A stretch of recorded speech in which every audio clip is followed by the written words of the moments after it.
Bhajpa media प्रभारी बोले, guarantee पूरी न करने वाली सुक्खू सरकार ने केंद्र की योजनाओं को भी रोका। हजार संस्थान बंद करने के साथ साथ आयुष्मान भारत व हिम केयर जैसी स्वास्थ्य बीमा योजनाओं का बजट न जारी करने के भी आरोप लगाए। मीडिया इंचार्ज के अनुसार बाढ़ प्रभावितों की मदद के लिए मोदी सरकार द्वारा जारी किए गए बजट को अब तक खर्च नहीं कर पाई सुक्खू सरकार। विधानसभा के बाद पार्लियामेंट इलेक्शन से पहले एक बार फिर 1500 रुपए पेंशन के फार्म भरवाना बताया महिलाओं से धोखा। स्टेट मीडिया इंचार्ज बोले, कांगड़ा में कैंडिडेट न मिलने के बाद दिल्ली से असंतुष्ट खेमे के आनंद शर्मा को किया गया चुनाव लड़ने के लिए मजबूर।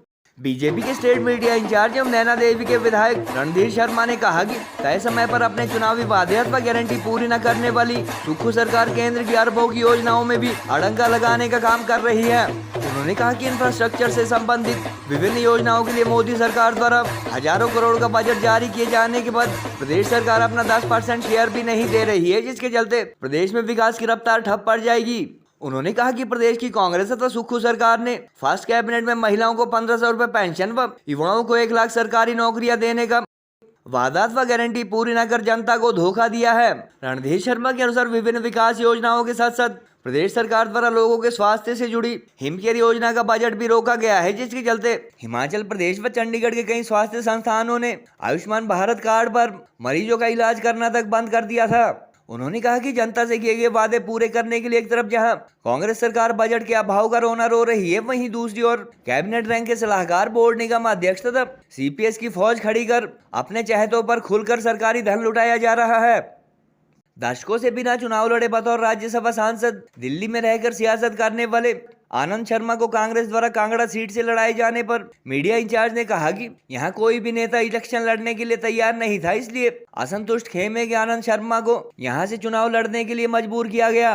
उन्होंने कहा कि 1500 रुपए पेंशन व 1 लाख नौकरियों की गारंटी पूरी न होने से एक तरफ जहां महिलाओं व युवाओं में सरकार के प्रति रोष है, वहीं 1000 संस्थान बंद करने व 2 रुपए किलो गोबर न खरीदने के लिए भी लोकसभा चुनाव में वोट मांगने जा रहे कांग्रेस नेताओं से लोग सवाल करेंगे। कैबिनेट रैंक देकर करोड़ों रुपए लुटाए जा रहे हैं। मंत्रियों की कोठियों की रिपेयरों पर, मरम्मत पर करोड़ों रुपए खर्च हो रहे हैं, विदेशी भ्रमण हो रहे हैं, परंतु आम आदमी की चिंता इस सरकार को कतई नहीं है, जिसके प्रमाण हमारे इन आंकड़ों से मिलते हैं कि 22,000 करोड़ का कर्जा लेने के बाद, 90 करोड़ मिल्क सेस में लेने के बाद और 40% एक्साइज इंक्रीज होने के बाद और 6 रुपए डीजल प्रति लीटर सेस या टैक्स वैट लगाने के बाद भी ये हालत प्रदेश की है। तो आप आर्थिक कुप्रबंधन का एक और उदाहरण देखिए कि पिछले दिनों खबर आई कि इस सरकार के पिछले वित्तीय वर्ष में, पहला और एक ही वित्तीय वर्ष, उस दौरान 1200 करोड़ रुपए अलग अलग विभागों से सरेंडर हुए, वापस आए, वो खर्च नहीं हुए। ये जहां इस सरकार का फाइनेंशियल मिसमैनेजमेंट का उदाहरण है, वहीं ये भी दर्शाता है कि इस सरकार की कोई अधिकारियों पर पकड़ नहीं है। जब मुख्यमंत्री किसी विकास के काम के लिए बात हो तो कहते हैं खजाना खाली है, जब हम अपनी विधायक निधि मांगते हैं तो कहते हैं खजाना खाली है। ऐसे समय में प्रदेश की हर महिला को, 18 वर्ष से 60 वर्ष की आयु के बीच की हर महिला को 1500 रुपए हर महीने देने की बात कर रही है। कहां से पैसा आएगा?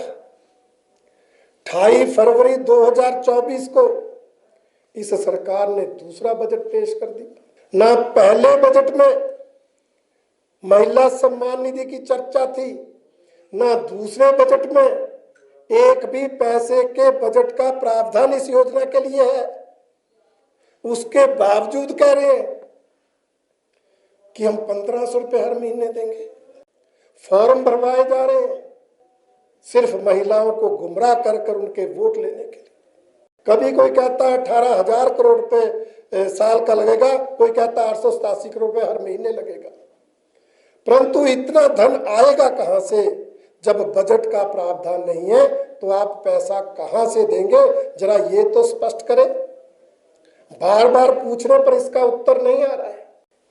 जैसे इन्होंने पिछले विधानसभा चुनाव के दौरान हर महिला को 1500 रुपए महीने देने के नाम पर गुमराह किया, बेरोजगार को हर साल 1 लाख सरकारी नौकरी देने का वायदा करके गारंटी देकर युवाओं को धोखा देने का काम किया, जैसे इन्होंने 100 रुपए प्रति लीटर दूध खरीदकर किसानों को ठगने का काम किया, जैसे इन्होंने 2 रुपए किलो गोबर खरीदने की गारंटी देकर हमारे पशुपालकों को धोखा दिया, जैसे इन्होंने फलों का मूल्य निर्धारित करने में बागवानों की भूमिका को लेकर जो गारंटी दी उसमें बागवानों को ठगा, और 300 यूनिट मुफ्त बिजली के नाम पर हिमाचल की भोली भाली जनता को ठगा। उसी तरह इस चुनाव में फिर से हमारे प्रदेश की मातृशक्ति को गुमराह करने का, भ्रमित करने का काम ये सरकार कर रही है।